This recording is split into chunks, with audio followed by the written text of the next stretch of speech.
So welcome to this week's Treasury Career Corner podcast, where I interview Treasury professionals about their Treasury careers. Each and every week, I talk to treasurers about how they built their careers, where they are now, and where they see both themselves and the Treasury profession going to next. In this week's show, I'm joined by James Kelly, the SVP Treasury and Enterprise Risk Management at FTSE 100 learning company Pearson. During his time at Pearson, James's team have established a reputation as leading innovators, winning awards at the ACT's Deal of the Year Awards for Pearson's debut social bond issuance, as well as establishing comprehensive in-house bank structure, employing high levels of automation to drive efficiency. Pearson also uses TIS Cashforce, which is a leading AI-enabled cash forecasting solution, which James will explain a little bit more about. Lots of words. I'm trying to say this all at once, but we're going to go back to the beginning of James's career, how he first discovered finance, treasury, and then bring it up to date. And then we're going to talk about some of the passions that he shares as well for AI and technology a bit later in the show. James, over to you. Enough of my voice. Over to you, sir. Sure. Thank you, Mike. So I started out as a bit of a finance geek. I did economics and French at uni, did a couple of stints at investment banks in my summer holidays as internships, and then was looking for a job in September 2001, which wasn't a great time to be looking for jobs. I started thinking, what else could I do?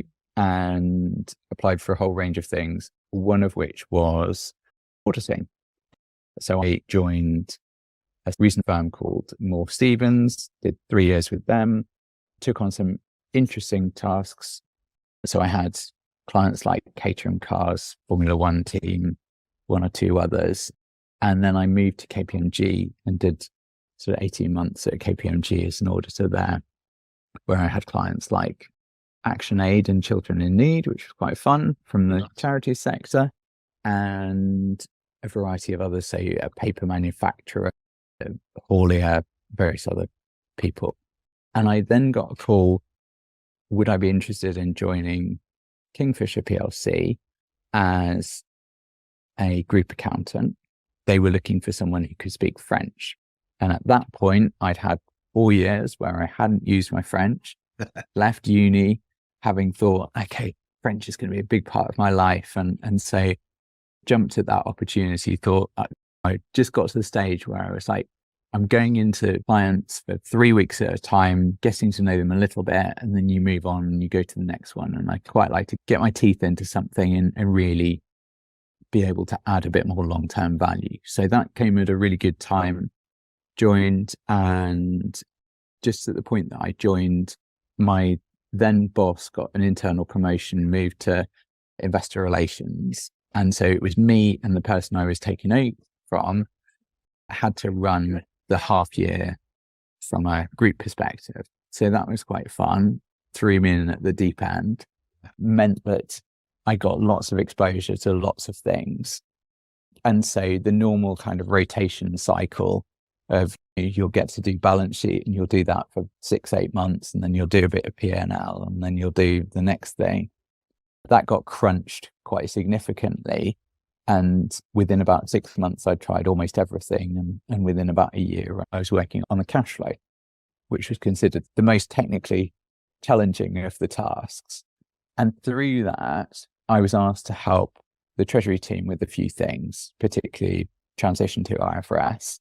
And I was helping them with some work on derivatives and things, largely because I was seen as this sort of slightly geeky guy who could probably get my head around what was going on and teach people how to do sort of balance sheet reconciliations and that kind of stuff. So I did that. And around that point, the then Treasury accountant decided to move on, and I was asked if I'd like to move across. And so having been thinking, I'd quite like to specialize in something. I'd actually been thinking tax probably. I thought, why not? I don't have any particular ties to anything. And I was incredibly lucky. I had two really top treasurers in the team, in Linda Hayward and Nick Fevier. And actually that team is amazing. You've got Grania, who's at Walgreen, Gary Burton, who's gone on and done some really great things. So it was a really excellent team, really thoughtful, competent. People really looked out for each other, but were also really clear about what they could and couldn't do. was a really great grounding. And I think one of the things that in fact, two things I took from that. The first was just how incredibly generous Linda was with her time and helping upskill me. They joke that a 6-year-old asks 75 questions a day, and I was very much in that camp. It's like Treasury is completely new to me. I'm trying to get through year end. I had 2 brand new green people when I started, both pretty much out of uni at that point. My first instinct was to try and go it alone and then get them to do little. And I tried that for about half a week and realized that's never going to work. I've got 3 people in my team. I'm going to have to make sure that everyone's carrying something. Otherwise, I'm going to fall over. That was a really good lesson. And it doesn't matter who you think you are. The reality is you need to work with others to get things done. And I think Nick was brilliant at just never closing anything down. Everything's always possible. It's just, you've got to find a way of getting there. And I think the fact that he'd made group treasurer really young was really inspirational for me, actually, because at that point, and to be honest, it's a little bit the same now. If I go to treasury events, there aren't too many group treasurers in their early 30s. Yeah. And so it was one of those things that there was me, 27, thinking, right, it's going to be a long old road to get to that kind of level. I will say, I'll jump in there, and we will put a link in the show notes to previous podcasts I did with Linda. Yeah. So we had Linda on the podcast, wonderful lady. She was also mentioned recently by Andy Henley at Tesco. Yeah. He took over, and actually, funny enough, I placed Grania with Linda back in the day. So yeah, it was a great place to be at Kingfisher. So yeah, it's great team and great people. And then what happened next? Or talk us through, because you made some moves. So I went to Sky, and I moved primarily to get more front office exposure. So the front office team were pretty well set. It didn't really feel like there was going to be an opportunity to move across. And I knew that if I wanted to move up, then I needed both front and back office experience. So Sky was a kind of midpoint, in that at the point that I joined, Mike Hazel was deputy treasurer, Alison Dolan was treasurer. And the model effectively was that Mike did the dealing, and myself and Mark Palmer, who was my colleague, the 2 of us did everything else, including the analysis and the prep, etc. So that gave me more exposure to doing the risk management side, thinking about, in that case, we were working with a shared service center who were doing cash management and things, but just making sure that we were on top of things, etc. I stayed at Sky for about a year. I think I had amazing experience. I got really heavily involved in a couple of M&A pieces. It's a really intense place to work. That year, honestly, in my kind of mental timeline, feels like it's about 4, because I met so many people, I had so many experiences, some of them funny, meeting Ross Kemp in the toilets, some of them more serious. But actually, I look back on that time incredibly fondly. And Alison is now on our board of directors, so I sometimes see at committee meetings and things. So it's funny how things work out. It was around. But yeah, and around that time, my first child was born, Willow, and it quite quickly became clear 2 things. One was, so Mike moved on, was replaced by Simon Morley, who's amazing and was incredibly thoughtful and generous with his advice and guidance. But Simon's experience was on the front office side. They decided they were going to bring in a designated treasury manager. Mark and I would become back office. Yeah. Now, given that the number one reason that I moved to that role was to get front office experience, that wasn't they blocked it, so it was time. And it was a long commute and everything else. So it felt like it was the right time to try and find another role. And I had a couple of offers, but the most interesting was with Rentokil in Crawley.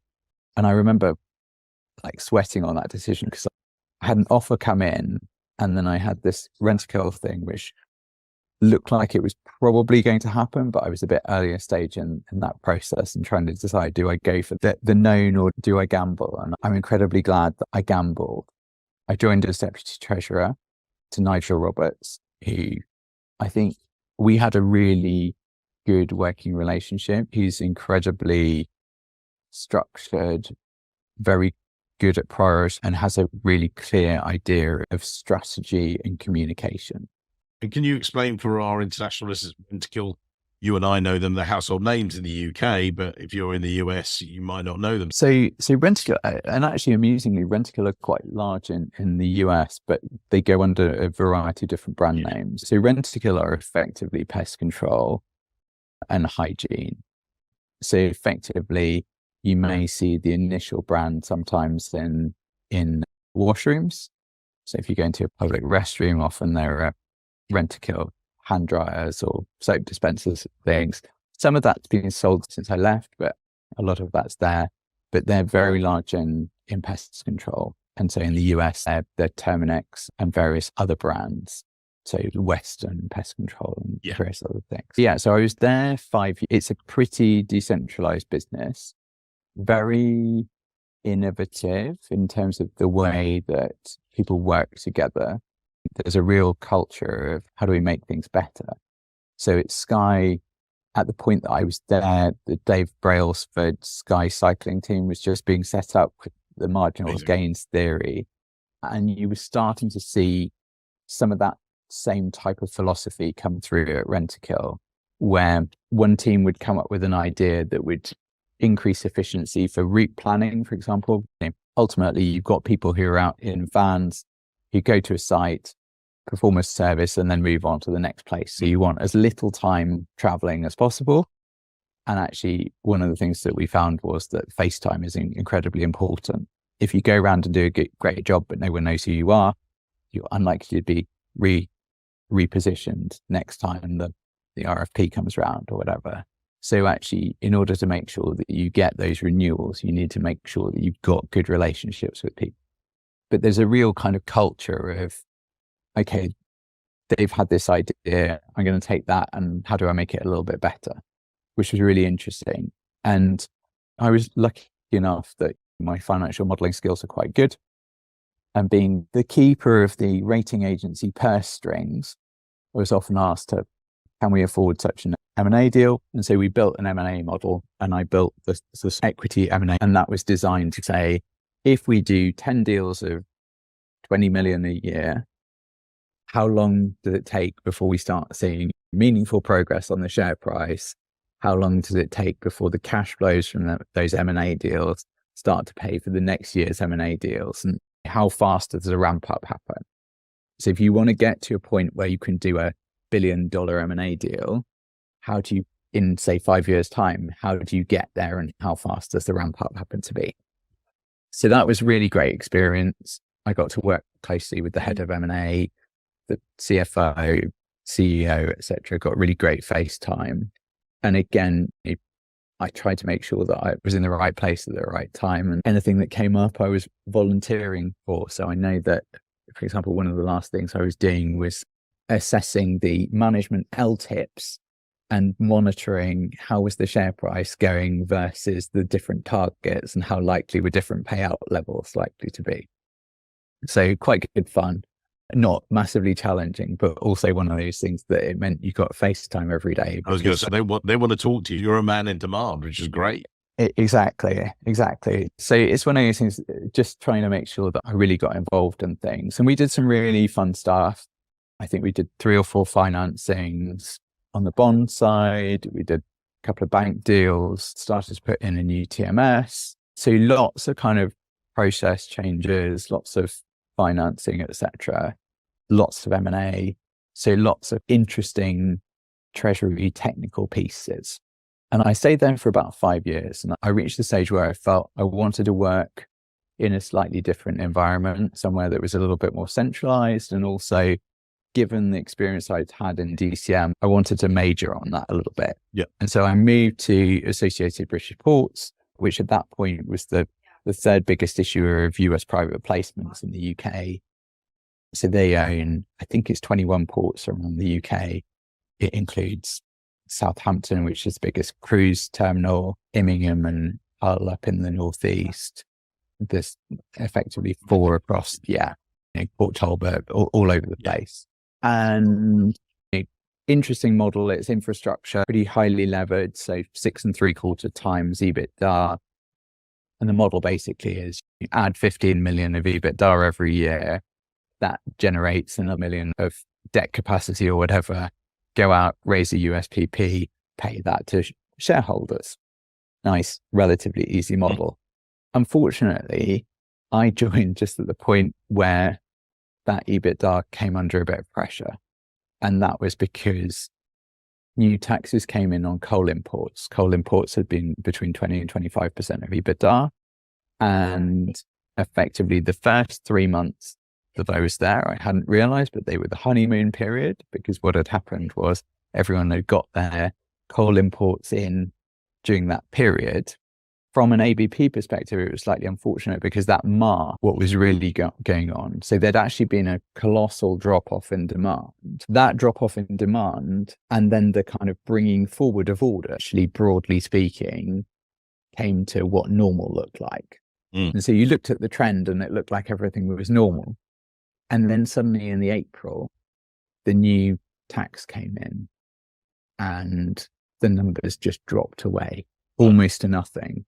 And so suddenly you go back and you speak to customers and you go, what's been going on? And they say, look, we've been stockpiling this for the last 3 months. And you're like, really? It hadn't been apparent. But then subsequently it became clear that the underlying use of coal had been declining for a little while, and in preparation for this. And so I, rather than being busy on debt issuance as I thought I was going to be, I was busy on ratings and working capital. So trying to make sure that the rating was shored up. There was a little bit of a buffer in the capital structure to make sure that the company didn't lock up, but it was one of those things that it was going to be a bit tighter than we would have wanted. The dividend was cut, but clearly that meant that the shareholders were somewhat anxious. And so I did a bit of work, particularly around receivables, to make sure that we were able to generate some leverage that could then be paid to shareholders. So it was interesting. And I was there just a year. Again, really interesting, formative experience. I did quite a lot on the insurance side there as well. So got some really good experience there.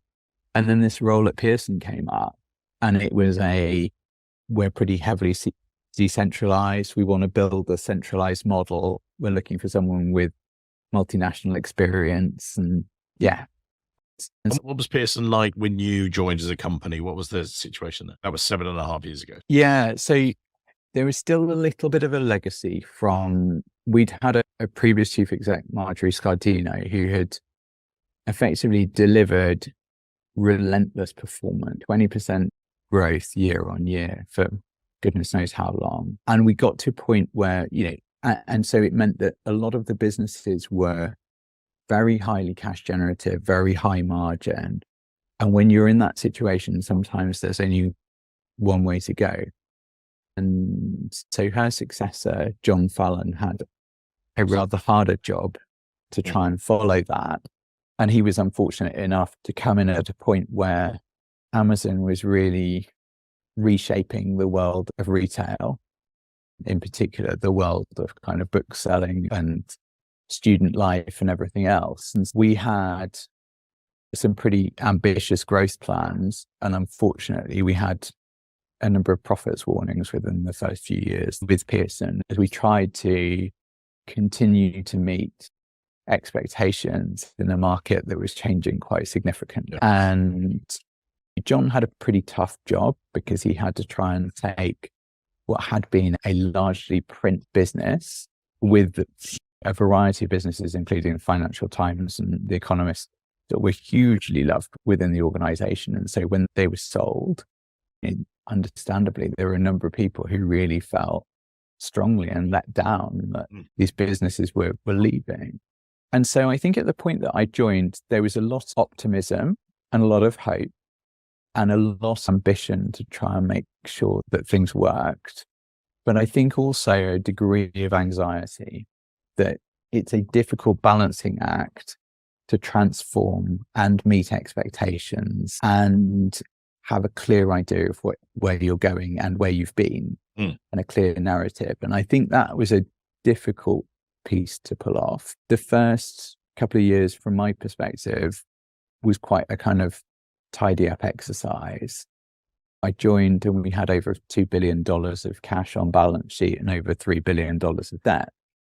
And we just needed to respect that our net debt was probably going to be about $1 billion or maybe a bit less for the foreseeable future while we went through transformation. We had a couple of large, very ambitious efficiency programs that we ran. I got pretty heavily involved in the first one, which was how I took on insurance, having looked after insurance elsewhere. I had a colleague who was looking after compliance who took this on and said, I don't really know where to start. So we agreed between the two of us that I take on that part of his cost saving task. And so it was really interesting, quite challenging at times. Made you a better trader. Oh, absolutely. Unbelievable transformation effort. Just really interesting because you've got this transformation going on in the business. You've also got, from a finance perspective, we were trying to transform all our processes, move to standard ERP processes, etc. And I was going into this thinking, I need to make sure that I really think about how best to design processes and practices in a world where accountability, for example, for the balance sheet is going to be very diverse. You can't just go to somebody and say, tell me what's going to happen in the US, because it's 5 different teams in 5 different locations and they'll all know a little bit of the puzzle. And so trying to pull all that together and make sure that you've got a kind of coherent story and a manageable process was really interesting. And that's part of the reason why we put Cashforce in initially, so that we could start to build more of the forecast ourselves and then go out to the different teams and get them to interrogate it, rather than have hundreds of stakeholders who we were trying to get feedback from and try and collate it. And you've always, and it nicely segues into, you've got this passion from process, from cash forecasting, but all things. And I noticed, and anyone that does connect to you, we'll put your LinkedIn details later, but we're not quite there yet. But you love AI and automation and processes. And we were talking just before the show, I recently did a session for the Manufacturers Alliance Association in America. Some of them were talking about how they were doing the scraping, and I did a presentation and they were loving it. And you and I talked about there's other people that run for the hills, but I think it's a lack of understanding. Sometimes treasuries are late adopt. With you, how come you're so passionate about it? Where does that come from, first of all, if you like? I think it's one of these things. I think the first thing is I'm massively practical. So I don't have a philosophical love of AI. Makes sense. Yeah, I love it because from a selfish perspective, it's a massive help. It's one of these things. And I think what's transformed is the ability to be able to do things yourself. So with things like RPA, you've had the opportunity to automate bits of processes. Again, if you automate bits in your TMS, you can make strides forward. But generally speaking, you'll need some kind of consultant in. Whether it's to build the automation in the TMS, whether it's to build the RPA, and getting hold of capital to bring people in can be difficult. And one of the key challenges is that Treasury is so varied that you've got 50 processes or something, not 5. Saying, okay, I'm going to spend my budget this year in order to try and automate this process. And then you're brilliant. I've automated one of my 50 processes. The other 49 are still crap. One is just absolutely brilliant. It doesn't really make sense. And so you need to have the tools to be able to go after a variety of different bits. I think to date, what's happened is that the TMSs have been pretty good at estimating processes where there's a high degree of standardization. Broadly speaking, we all execute FX deals in much the same way now. Interest rates, swaps, there's a market convention. They've all got to be registered with a repository. There's a very standard process. Once you get onto things like P&L reporting, or to some extent hedge accounting, I know you can do it in the TMS, but again, it's quite heavily customized often.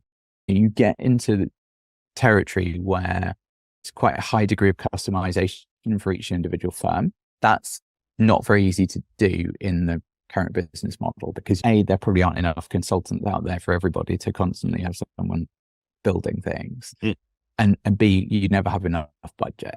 So where things are really starting to unlock is by combining different tools, by using a large language model with Python or a large language model with Power Automate, or in a variety of different contexts, you can really unlock a lot of value.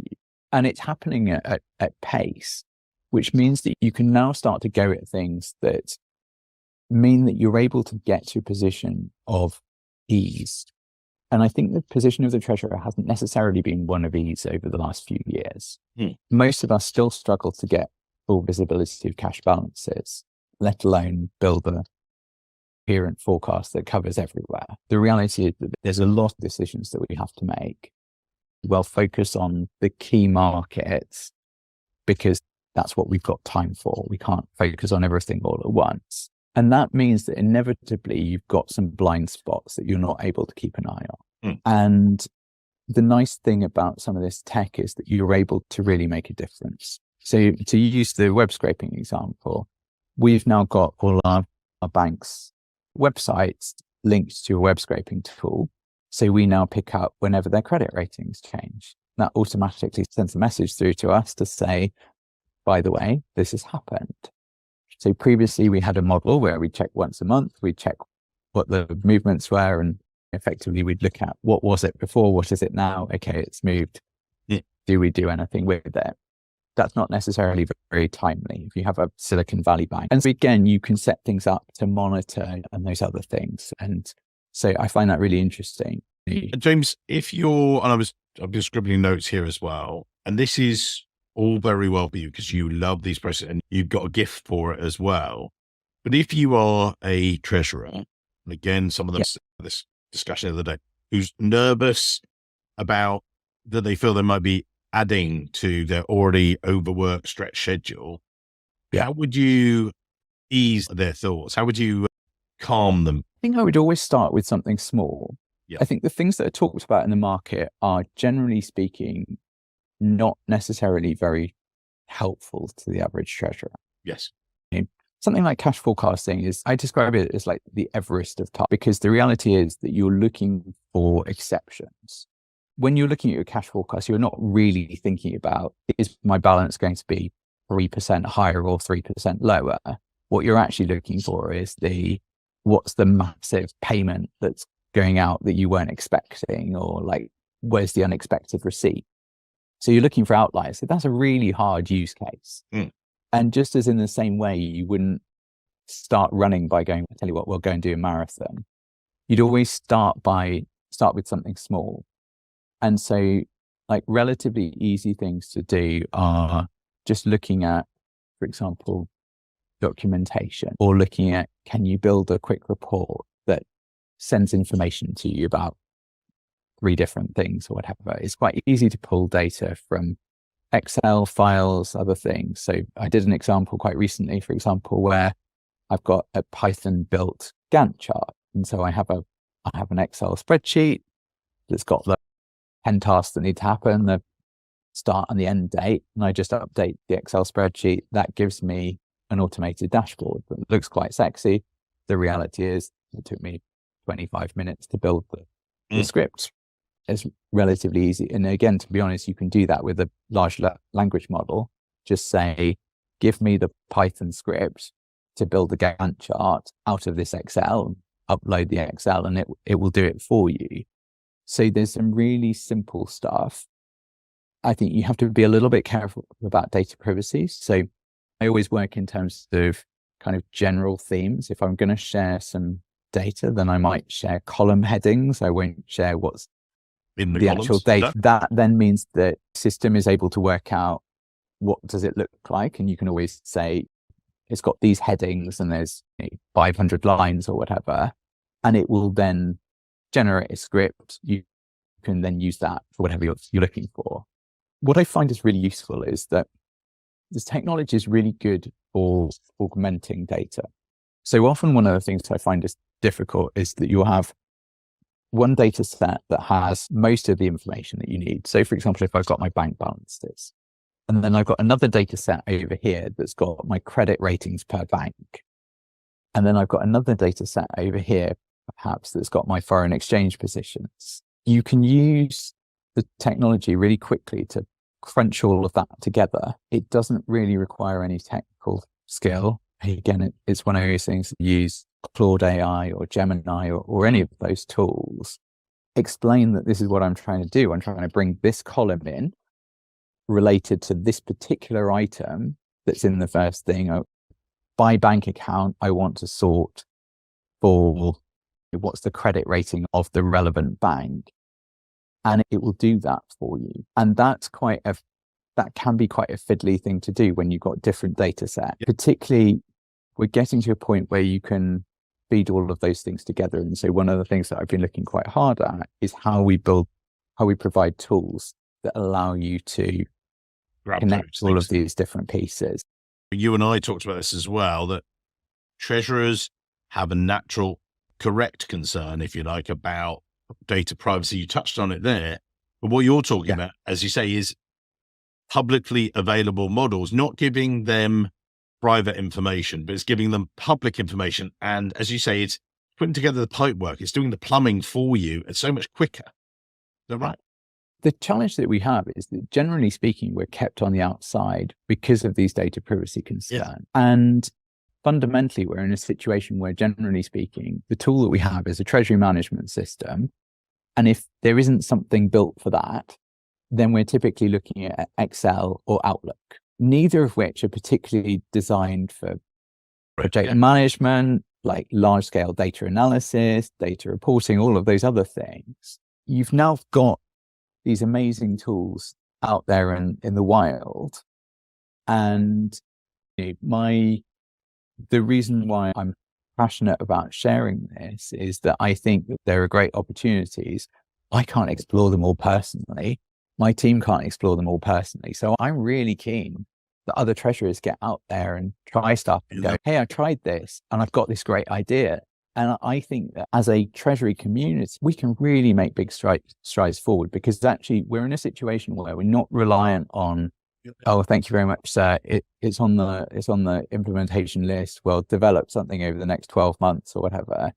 This is something where we can do something now. And in my 15 years in treasury, that's a pretty rare experience. You look, the barriers to entry on most technology are quite high. Everyone's got a phone in their pocket. Right now, I can go onto Hume AI and I can have a conversation with it, and it will it understands through facial gestures and tone of voice, etc., how I'm feeling, and it'll give me advice on things that I could do to relax or whatever it happens to be. I can go on presentation.ai and it will produce a PowerPoint presentation for me if I give it a prompt. There's all these amazing tools out there. Particularly, it's really interesting, even in the treasury space, there are some mega geeks out there who created some weird and wonderful things. So there's a cash management.gpt, which is actually quite good. I tested it out thinking, oh, this isn't going to be able to answer the difficult stuff. So I was like, what are the rules and regulations for opening an account in Nepal? And was pleasantly surprised that it actually got most of them. So actually, there are all these things out there that can act as research help apart from anything else. And so I use things like Claude a lot, just for, I've got a paper to write. Here are my 10 ideas. Again, I won't include anything sensitive, but I'll say this is about. Give us some guidelines. And we had Dan Ferguson on the show a while ago, and he talked about being in insurance for many years and using their own to get an answer for his CFO for something that would have taken him hours. Now it's seconds. We had Dana scraping our FX exposures. It's basically enabling you guys, and it enables me. I had 3 original articles today that I needed to update and bring up, and it wasn't AI. People have said, oh, AI generated. No, it wasn't. It was generated by me, but it needed a freshen up. It needed a reflection. I said, look, can you look at this? What have I missed? And actually there was a 10-point one, which I never liked. I said, condense that to 5 and make it more interesting, or tell me where I should focus my efforts. Out it came, a really good 5-point summary. That's what I want. And the reality is that AI is a huge area. It's a little bit like describing athletics or something like that, or sport. It covers everything from competitive marbles up to ultra marathons. Mm. And there's a kind of, what you've got is you've got a situation where large language models have made a lot of these different types of technologies more accessible for people. They haven't necessarily changed the underlying technology. If you listen to data scientists, they're still going, underlying is still an ARIMA model, or the correlation covariance is still being calculated, or whatever it happens to be. But it means that you and I can interact in a way that we don't have to be coding expert. And that's the key change, is democratize this stuff. Yeah. Rather than learning a language for 3 years and being like, I now know Python inside out, you can have a pretty good go day one. And I think what's really interesting is that there's tremendous potential in these things that we just haven't, as treasurers, had access to, because of the fact that A, tools haven't been built for us, and B, they've been in other disciplines. And so the barrier to entry in terms of the amount that you have to learn in order to use the technology, et cetera, has been too high. Coming down, as you say. And yeah, I see the evolution, the latest ChatGPT 4.0 come out, and now it actually finally, even though my developer had built it so it tried to remember my tone of voice, it kept on saying really cute phrases. No, this is not me. Look back at this. But now, because it's iterating based on my previous, we're going to feed in more of that. It sounds, and it's giving me more. It's not writing it for me. It's helping me get faster and produce work quicker as well. So we're trying to be respectful of your time, but also people's time as well. So we're going to put your LinkedIn details in the show notes. I think there's some great takeaways for people. What are the takeaways you'd like? You've heard the podcast a few times, so it's guys starting their careers or people a bit further through their careers. What are the takeaways you'd give them, James, from today's show? I think 3 things probably. I think in terms of people starting out, try stuff, be adventurous. I think one of the great things about people coming into Treasury is they've got the opportunity to bring different perspectives and different ideas. And that's really fresh. So ask questions, make life difficult. Ask, why are we doing this? Because that's how we get better. I think the second piece is, if you're trying to progress in your career and trying to take steps forward, don't be afraid to try something different. If what you're trying isn't working, it's almost certainly not you, but sometimes it's the situation that you're in. So think about, how do I take a sideways step, try something different, try a different tactic in order to get to where you want to get to. And then I think the third thing is, in terms of make somebody different and what makes you exceptional, that gets you to the top. It's an openness to working with others, trying new things, and really being thoughtful about it. It's really important to make sure that you get the basics. You need to be a technical expert. You need to be a really strong communicator. You need to be thoughtful. You need to be someone who people want to work with and who are open to ideas, give people a chance and see where things get to. As you say, be adventurous. There you go. And don't be afraid to get out of your comfort zone. Brilliant. And openness, and keep going. So amazing, sir. Thank you very much. We'll put your details in the show notes, so you'll expand your LinkedIn network overnight. Who knows? Lovely to have a session with you. Thank you very much, sir. Thank you, Mike.